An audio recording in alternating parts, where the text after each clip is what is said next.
Hallo julle, ek hoop dit gaan sommer baie goed met almal. Vandag wil ek 'n storie deel toe Carlo klein was. Carlo was 'n moeilike ou babatjie, vassie, um baie moeilike eter, sleg geslaap, um regtig 'n moeilike baba, 'n moeilike ou seentjie. Um Mens verstaan nie altyd presies wat aan die gang is nie, maar ek dink jy besef party dinge is dalk nie 100%, jy weet, soos wel, jou twee kinders verskil soos dag en nag, dit weet ons almal. Maar ek het besef van kleins af, iets is anders. Jy kan jou vinger daarop sit nie, maar jy besef iets is anders. Carlo het skreeuend wakker geword in die nag, gegil soos een wat steek in die oor het ook vreeslik baie in sy oortjies gevat, so, wel dit was ons gevolgtrekking, dat dit is maar steek in die oor, want geen mens kan so gil as hy nie intense pyn het nie. Dit het 20 minute, 30 minute gevat om Carlo tot bedaring te kry. Hy wil nie in jou arms wees nie, hy wil nie gekoester wees nie, vasgehou en getroos word nie. Hy wurm hom letterlik uit jou arms uit. Ek onthou een spesifieke aand het hy op stapelbedjies geslaap, onderste bedjie het 'n plankie voor gehad, so hy kon nie afval nie. En ek onthou, dan sy in my arms, dan sy in Charles se arms, en jy weet, jy probeer om 'n matroos, en dan wurm hy hom weer uit, en ek onthou hy onder die bedjie ingekruip het, en in die hoekie gaan lê, weet dat so ver as moontlik weg van ons af. En hoe ons hom uitgesleep het weer daar, en weer opgetel het, en vasgehou het, en gekoester het, en getroos het, en gesis het, en dan is hy weer uit my arms, dan is hy weer in Charles se arms, en dan is ons in ons kamer, en ja, en jy weet, in daai fase van jou lewe, is jy regtig in survival mode, want dit gebeur elke nag.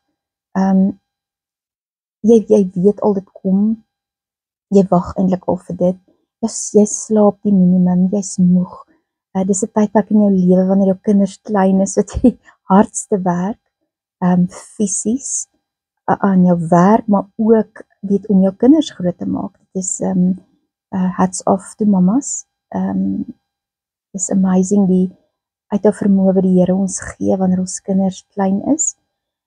Ja, en ons was moedeloos, ons het naand nie meer geweet wat, weet, is hy honger, het hy pyn, hy het waarskynlik pyn, so, jy weet, dit was naand al eintlik 'n ritueel, jy weet, die een druk hom vas, as jy hom eventueel, jy weet, nou so kan kry, jy hom daarom op die bed kan kry, so een druk hom vas, en die ander een moet oordruppels ingooi, en dan is dit mis, en dan moet jy weer in hierdie oor, en dan sit jy daai oor, en jy weet, Panado doen dit net nie so loutem,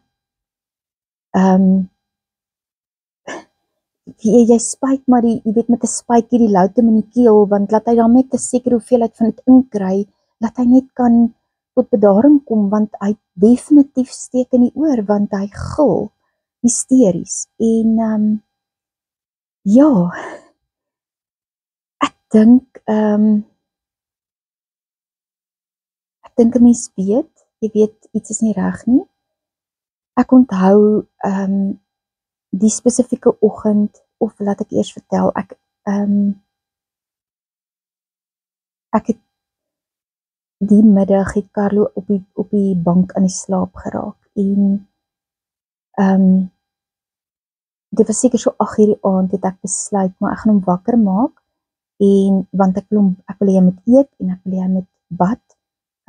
Jy is so desperaat, as hy net kan beter slaap vanaand, as ek net een aand kan deurslaap, en ek onthou ek het hom wakker gemaak, en hy was verskriklik omgekrap, en ek het my bes gedoen, hy het eintlik maar groot geword op yoghurt, want omdat hy so picky eater was, jy kry eintlik niks anders in sy lyf nie, en Carlo was ook so, jy weet, jy kan hom nie sit en nou voer, weet, laat sit en hy voer hom nie, jy kry net hierdie kos in sy mond nie, so jy moet dit maar so half ongesiens in 'n speletjie moet jy nou maar 'n lepel in sy mond druk en dan sal hy hom verskriklik vererg vir jou, want hoe durf jy iets in sy mond druk? En as hy nou dit éventueel sluk, dan kyk hy jou aan asof, maar waar was jy die hele tyd met hierdie kos? Kan jy nie sien ek is dood van die honger nie? En op so 'n manier kry jy darm weet iets in sy lyf. So ja, vanaand gaan ek hom bad en ek gaan hom, jy weet, kos gee want ons moet, as ek net een aand kan deurslaap, jy's net so verskriklik moeg. En ja, hy was baie omgekrap en ek onthou uit moedeloosheid, ek hom op sy bout geraps. Eintlik meer, hy het nog 'n doek gedra. Ons het ook gesukkel om te potty train en ons het met alles gesukkel. Alles was moeilik en ek het hom geraps op sy bout, jy weet, so op sy bobeentjie bout langs die doek en hy het net meer hysteries gehuil. En ek het hom weer geraps en ek het hom raak geraps. En die hysterie was net groter. En toe ek hom die derde keer raps en hy die hysterie raak net groter en hou net aan, het ek besef, maar ek in daai oomblik het ek net besef, maar ek sal hom, ek wil nie die woord gebruik doodslaan nie, ek het net besef, jy sal hom doodslaan, dit gaan geen verskil maak nie. En in daai oomblik het ek geweet, this is not normal. Maar jy weet nie, jy verstaan nie wat aangaan nie, jy ken dit nie. En nie lank daarna nie het ek een oggend by die salon, by die agterdeur uitgeloop, my salon is langs my huis. En Carlo het my gesien en hy het begin huil, omdat hy ook nie gepraat nie, so, maar 'n mens ken jou kind, jy weet hoe hulle kommunikeer, en hy het begin huil en ek het teruggestap en hom kom optel en ek het hom saamgevat salon toe. En ek was nie voltyds op daai stadium in die salon nie, ek was baie aktief met nuus en ek het eintlik my salon uitverhuur, so ek het omgestap om die studio te gaan bespreek vir 'n image consulting kliënt. En die Here was so getrou, hy het daai oggend 'n afspraak met my en Carlo en Elise gehad. Elise was jare 'n onderwyseres by Elkon vir special needs en 'n fantastiese mens. Ek het haar hare gedoen jare gelede, so ons het mekaar goed geken en presies op daai oomblik toe ek in die salon instap, was Elise in die salon, nie vir 'n haarafspraak nie, maar om 'n produk te kom koop wat sy al die jare by my gekoop het. So dit was regtig 'n divine appointment. En ons het op daai stadium met ons vir Carlo Beer of Beertjie genoem. En al die kliënte het hom so geken, hallo Beer of hallo Beertjie, en want hy het groot geword in die haarsalon, want dit was net langs die huis. En Elise het dadelik gevra, hoe gaan dit met Carlo? Hoe gaan dit met jou? Is lekker om jou te sien. En ek het vir haar gesê, Elise, ek is bekommerd. Ek weet nie wat aangaan nie. Ek is net bekommerd. Carlo, hy slaap verskriklik sleg. Hy eet verskriklik sleg. Hy wil nie praat nie. Hy's moeilik. En ek is net so, ons kan nie gepotty train nie. Ek is so bekommerd oor my kind en hy's 3 jaar oud. En ek onthou Elise het so op haar knieë afgesak, so op haar hurke eintlik, om Carlo in die oë te kyk en sy het nog gesê, hallo Beer, en Carlo het net sy gesig weggedraai en gesê, En Elise het op haar oomblik geweet, maar soveel wysheid gehad om, sy het dit so mooi hanteer, en sy het my gesê, Marina, kom ons begin met spraakterapie. Ek gaan 'n afspraak maak vir jou, by ons spraakterapeut, en dat sy hom evalueer en dan vat ons dit van daar. En ja, ek onthou, nadat ek vir Elise gesien het, 'n naweek of wat daarna, het Shaal gaan jag, en ek was alleen by die huis met die kinders. En ek het die oggend wakker geword, die kinders het nog geslaap, ek het omgestap, sy sitkamer toe om die gordyne te kom optrek en ek het 'n laptop gehad, maar 'n klein laptop. En wel as jy kind in die skool het, Andrie was in Eureka op daai stadium, het jy die school communicator op jou foon of op jou laptop. En my rekenaar was aan en toe ek by my rekenaar verby stap, het ek letterlik so groot, 'n advertensie so groot soos my duim op die skerm gesien en dit het gesê Ernie Els and Autism.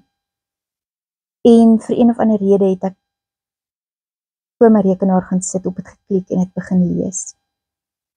En hoe meer ek Ernie Els se seentjie se storie lees, hoe meer besef ek, my kind is waarskynlik op die autisme spektrum.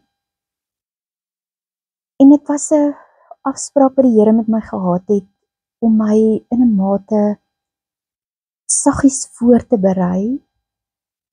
Ek het al hoe meer opgelees oor dit, navorsing gedoen. Maar ek dink in jou hart, hoop jy, ek het vir Charlotte van vertel, ek dink jy hoop steeds as ouer, dit kan nie waar wees nie, dit is iets anders.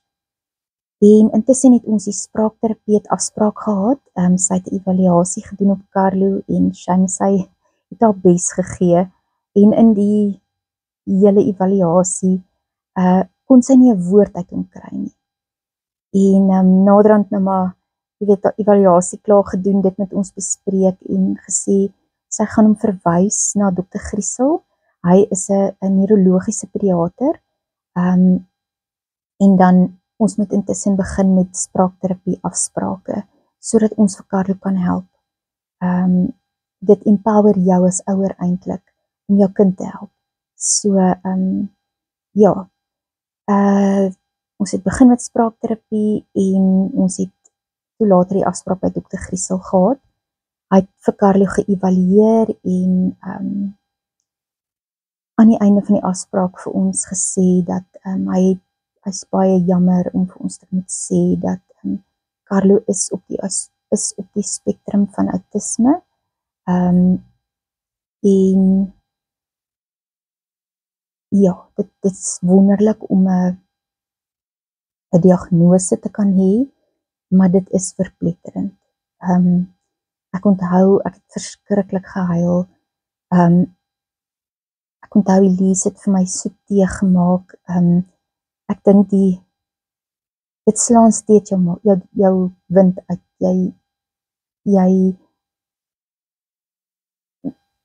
Ja, ons het teruggery huis toe, nie 'n woord gepraat nie, ek het net gehuil en gehuil en gehuil. Ek onthou, ek en Charlotte altyd op daai stadium van die huis af gewerk, ons spaarkamer was ons kantoor, ons het voor die rekenaars gaan sit, en ek dink ons het elkeen net na jou rekenaar gestaar. En later het ek omgedraai na hom toe en vir hom gevra, lief, hoe wil jy hê met ons hierdie kommunikeer aan ons familie? En Charlotte het gesê, ek dink ons kan maar sê wat Dr. Griesel gesê het, maar ons moet net sê, Carlo was al baie moeg. Ons by Dr. Griesel kom, want hy het 'n spraakterapie afspraak gehad voor dit.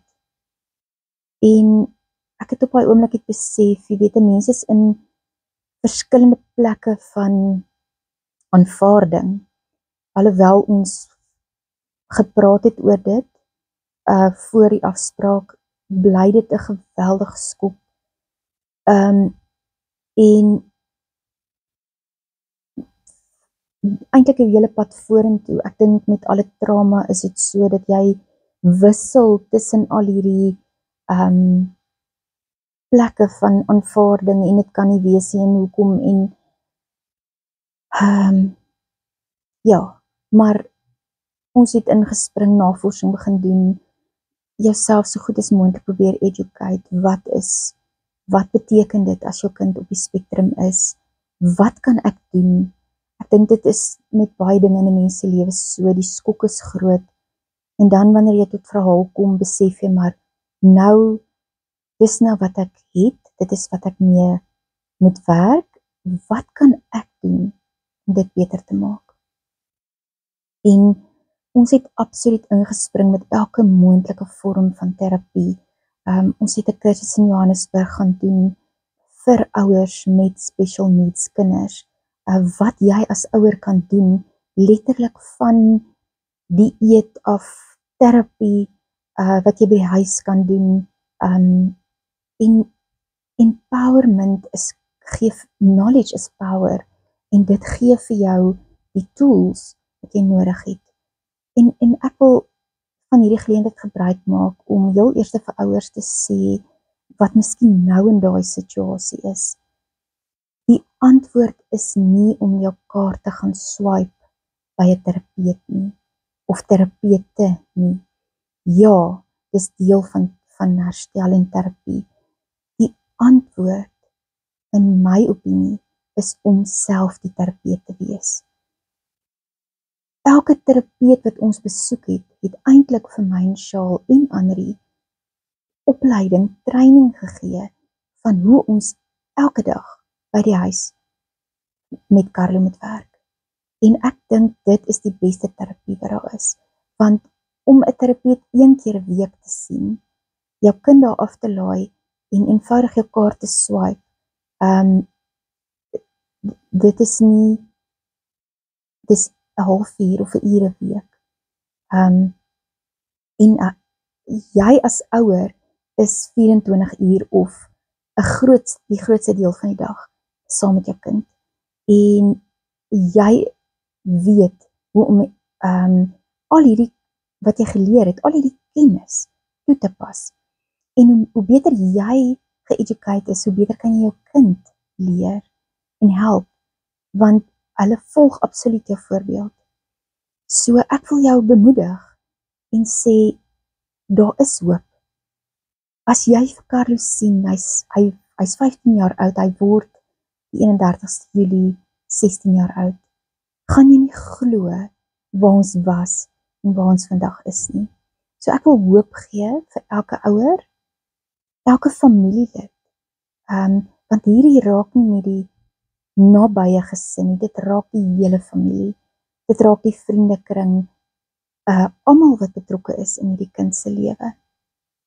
Ek wil ook van die geleentheid gebruik maak om 'n groot shout-out te gee, heel eerste vir my man en vir Anri. Lief, jy is 'n awesome papa, en dankie dat jy ingekoop het en ingespring het boots en al met al die terapie, en dankie vir die verhouding wat jy en Carlo het. Dit is regtig awesome. Anri, my blom, ek onthou ons eerste spraakterapeut het so mooi gesê, Anri is eintlik al die terapie wat Carlo nodig het. My blom, dis die grootste kompliment. As die mense wat jou ken, weet wie jy is, hoe awesome jy is, die ouses wat jy is, hoe die Here geweet dat jy moet 6 jaar oud wees voordat jou boetie kom. Dankie vir al jou liefde. Ek sien elke dag foto's, elke dag, hoe jy jou boetie koester, hoe jy hom beskerm, hoe jy hom help, hoe jy letterlik langs hom is en hom alles mee help. En ek kan regtig op my een hand tel die kere wat my kinders, wat Carlo en Anri vasgesit het. En ek eer die Here daarvoor, en ek eer jou daarvoor, blom, want jy is werklik 'n wonderlike ou sis. Ellen, wat ons huishulp was, Ellen, jy's 'n groot engel. Jy's meer, huishulp is heeltemal die verkeerde woord. Jy was ons alles. Jy was Carlo se alles. Dankie vir jou geduld. Dankie dat jy maar ewig geduldig agter hom aangeloop het en korte lepeltjie jogurt in sy mond gesit het. Dankie dat jy nie opgegee het nie. Dankie dat jy so geduldig was met Carlo. En dankie dat jy nou nog deel is van ons lewe en so lief is vir Carlo. Aan elkeen van ons familie en vriende en die kerk selgroepe, so baie dankie vir elke terapeut, onderwyseres, en 'n groot shout-out aan Elise, Carlos se terapeut, wat hierdie journey met ons begin het, en nou nog met 'n oproep is. Elise, jy het vir ons so baie beteken, maar so ook elke onderwyseres, wat ons hand gevat het en vir ons gehelp het, en engele wat die Here op ons pad gesit het. Ek wil ook in hierdie video 'n shout-out gee vir Lona en Callie, wat toe Karel klein was, vir ons 'n wiegstoeltjie gegee het, voor ons nog eers geweet het hy is op die spektrum. 'n stoeltjie wat hom rustig heen en weer wieg, en wat eintlik soveel terapie vir Carlo was. Dankie, julle was engele. Elke persoon wat 'n verskil gemaak het in ons lewe, partykeer net met 'n bemoedigende woord, partykeer net 'n drukkie. Ek sê vir julle vandag dankie, en ek eer die Here, want daar's altyd hoop. Ek kan erken dat daar tye was, wat ek super moedeloos was, wat ek kwaad was vir autism, wat ek gefrustreerd was, wat ek nie hoop gehad het nie, wat ek moedeloos was. Maar dis die wonder van 'n community. It takes a community to raise a child. Dat wanneer die een ou swak is die ander ou sterk. Wanneer die een se moed min is, dan is die ander ou, dan is hy vol moed en hy het nuwe planne. En daarom omring jou, as jy vandag in hierdie situasie is, of jy 'n familielid het, wat 'n kind het wat op die spektrum is. En dit gaan moeilik, dit gaan swaar. Omring jou met soveel mense as moontlik, wat jou kan ondersteun. Praat, deel jou storie. Ja, ek weet, ek het dit op 'n stadium van my gevoel, as ek my mond oopmaak, dan braak ek net oor hoe taaf dit is. Maar almal het iets in 'n lewe wat taaf is. Kry daai engele in jou lewe, wat by jou kan inhak, en jou kan help. En as dit nie met jou goed gaan, as dit nie met jou kind goed gaan waar hy nou is nie, of waar sy nou is nie, weet daar's 'n plek vir hom of haar, waar dit beter gaan gaan. Gaan soek, vra rond, bid, praat met die Heilige Gees, dat hy vir jou leiding gee. Iets wat die Here my geleer het, is om stil te raak, en op te hou luister, na wat mense sê. En onthou, mense ken normaal, en hulle ken hoofstroom. En dis wonderlik. Eintlik, wat is normaal? Is my eerste vraag. My tweede vraag is, ons almal is so vinnig om te praat oor goed wat ons ken en verstaan, maar as dit nie vir jou bekend is nie, dan is dit nie die mense met wie jy wil praat nie. Dit is nie die ouens wat vir jou leiding moet gee nie. Praat met mense wat kenners is. Hulle sal jou help. Mense wat beter weet. Mense wat verstaan van special needs. Dis die ouens wat jou gaan help. So, moenie moedeloos raak nie. Kontak, praat, stuur 'n boodskap, reik uit na ander mense wat al hierdie pad gestap het. Hak in by mekaar, vorm 'n community, en saam sal julle deur dit kom. Dis my hoop vir vandag.